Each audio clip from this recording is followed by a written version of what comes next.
Friends, welcome back to my channel. Today I am going to discuss about schools of law.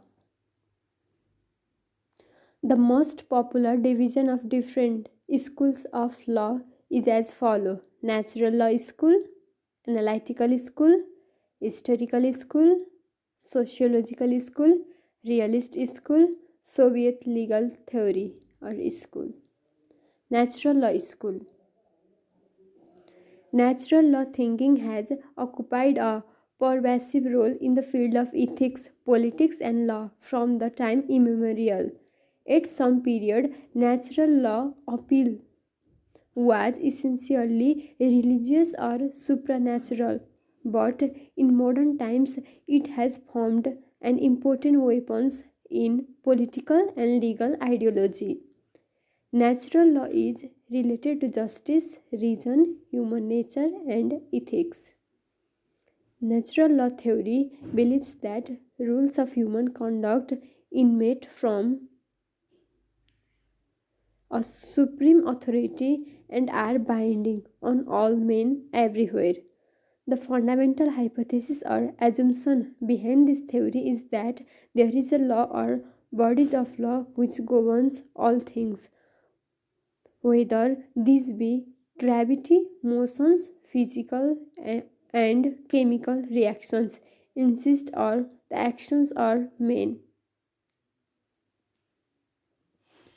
Jurists of different age assign different meaning to the term natural law. According to Aristotle, law is either universal or special. Universal law consists of those unwritten rules which are recognized among all men. Special law consists of the written enactment by which men are governed. Stoics. For Stoics, it is divine law, the command of God imposed upon men. Cicero. For Cicero, natural law is the law of reason. Hawkes. For Hawkes, it is the eternal law as having existed from the commencement of the world, uncreated and immutable. Christian Thomasris. Natural law is a divine law written in the hearts of all men. Analytical school. The analytical school gained prominence in the 19th century. The analytical school was established to justify the power of the ruling monarchs against that of other agencies. The analytical school is also known as Austinian school, since this approach was established by the John Austin. It is also known as the imperative school because it treats law as the command of the sovereign. Dice termed this approach as positivism, as the subject matter of the school is positive law. Exponents of analytical school. Bentham. Bentham can be said to be the founder of the analytical school. He believed that law is a product of the state and sovereign. Austin. In 1832, John Austin's lectures were published under the title The Province of Jurisprudence Determined. This was the first systematic and comprehensive treatment of the subject which expounded the analytical positivist approach, and as a result of this work, Austin is known as the father of the analytical school. He limited the scope of jurisprudence and prescribed its boundaries. His approach was analytical.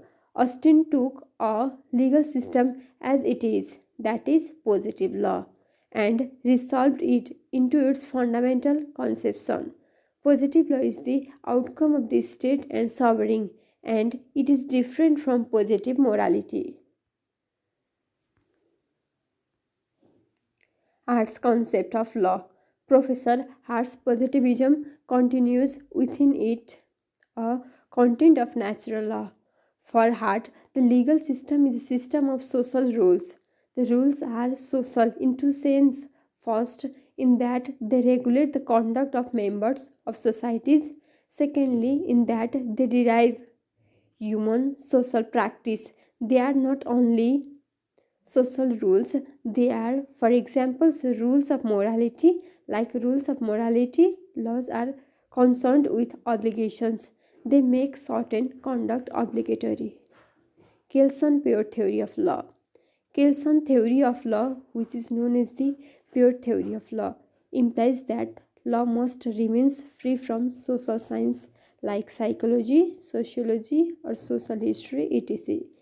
Kelson defines law as an order of human behavior. Law is a normative and not a natural science. The most distinguishing features of Kelson theory is the idea of norms. To Kelson, jurisprudence is a knowledge of a hierarchy of norms. Historical school. Friedrich Carl von Savigny is the universally recognized as the founder of the historical school of jurisprudence.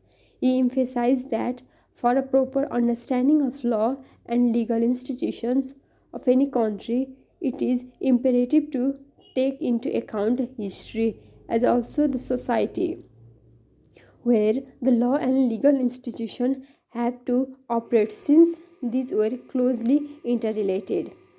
Historical school of thought is the reaction against natural law and the French Revolution. According to the historical school of law, custom is the most important source of law. Law is not an abstract set of rules imposed on society but has deep root in social and economic factor and the attitude of its past and present members of the society. Law is always in a state of continual change, just like a point on the circumstance of circle. Savigny's view. Lord Savigny was like language which gradually evolves and is shaped by religion, custom, habit, traditions, etc. of the people. Law has deep root in social, economic, and other factors. According to Savigny, law was not the result of an arbitrary act of legislature but developed as a response to the impersonal power to be found in the people's national spirit, which he termed as Bolgist. The Bolgist was Savigny believed to the biological heritage of a people. For Savigny, a legal system was a part of culture of a people. Law is found, it cannot be made. Law cannot be of universal validity, nor can they be constructed on the basis of certain rational promise or eternal principle. Legislation therefore has a subordinate role. Custom is the typical form of law. Maine's view. Sir Henry Maine was the founder and chief exponent of English historical school of law. He did not support the view of Savigny, but he went beyond Savigny in undertaking broad comparative studies of the unfolding of legal institutions in primitive as well as progressive societies. On the basis of comparative studies, Maine made a distinction between static and progressive societies. He framed a hypothesis concerning the institutions of legal growth in various societies. He suggested stages of social development were common in early time. He evolved out a correlation between growth of the centralized government and the exclusion of liberty. Sociological school. The sociological school considers law as a social phenomena and examines law in relation to society. Sociological jurists regard law as a social institution which may be improved by intelligent effort. Hence, it is the task of the jurist to find out the best means of furthering such effort. According to this school, the main functions of law is to fulfill the need of society. Social requirements are accomplished by law. Law is also a social instrument for maintaining law and order in the society. Law is derived from social fact and depend not on state authority but on social compulsion. Law is the instrument of social solidarity and cohesion. Realist school. The realist approach to law is a part of sociological approach. That is why it is sometimes called as the left wing of sociological or functional school. It differs from sociological school in that this school neither studies the social effect if law nor it starts with any a prior like balance of interest or social engineering. Rather, it concentrates on scientific observations of law in its making and working. It is the combination of positivist and sociological approach. The entire emphasis of this school is centered around the George. The law is what George decide. The approach is empirical. Doctrine of prudence is the main source of law. There are two trends of the realist school. One is American realist school, another the Scandinavian realist school. Scandinavian realist school. Alex Egerstrom is considered as the founder of the modern Scandinavian realist school. Scandinavian realism is a philosophical critique of the metaphysical foundations of law.